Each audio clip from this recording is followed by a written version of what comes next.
From one expert to another. Oh. It's wrong. Working out is hard to do, but sometimes we hurt more the next day. Our personal trainer, Allison Schnelle from the Kaizen Studio Fitness Center, joining us live this afternoon. You know, there are days where maybe you'll work out a little bit too hard, or you run a couple miles more than you're ready for. Like a full marathon. Yeah, that she did over the weekend, right. kind of on the spur of the moment.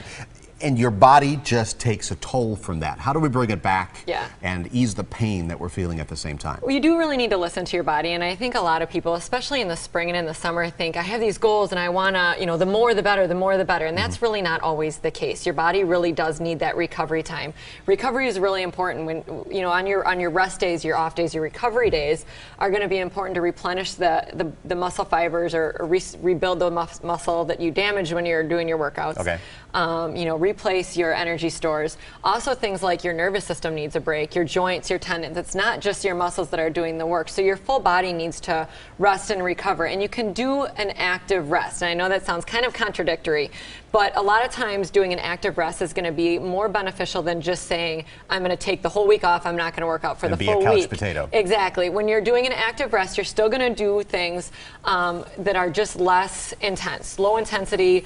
I'll bend over for you because I know you're hurting. Thank you. It'd be a struggle for me. But things like swimming, cycling, walking, hiking, things that you're going through that range of motion, but not really intense. You're keeping the intensity level down. You do want to get blood flow to the sore areas of your body. So maybe if you ran a little bit too far and your legs are really sore, doing things through the range of motion. So doing things like straight leg march. You could just do this, in place, 30 seconds, where you're going to go straight leg march. You're lifting your legs, going through that range of motion. Now you're getting blood flow to your hips, your quads, your hamstrings, the sore parts. Okay. Leg cradle, in place leg cradle is a really good one. Knee hug to toe touch, knee hug down to toe touch. Again, these you could do all these for 30 seconds each. Quad stretch where you're going side to side. So you can do a good, 10 to 15 minute active dynamic, almost warm up, but this is on your rest day. This is for your recovery. You're getting blood flow to the area, you're stretching things out.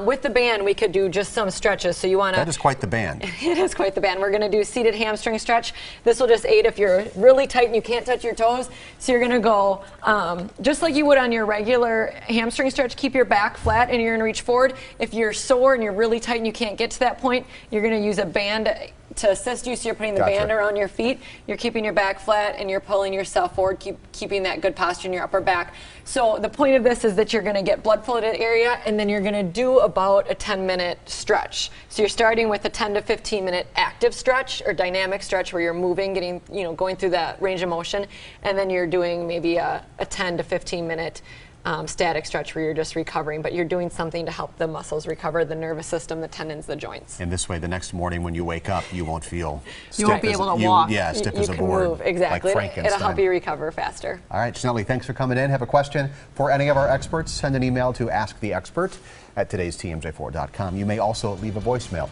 at that number on your screen. We'll be back.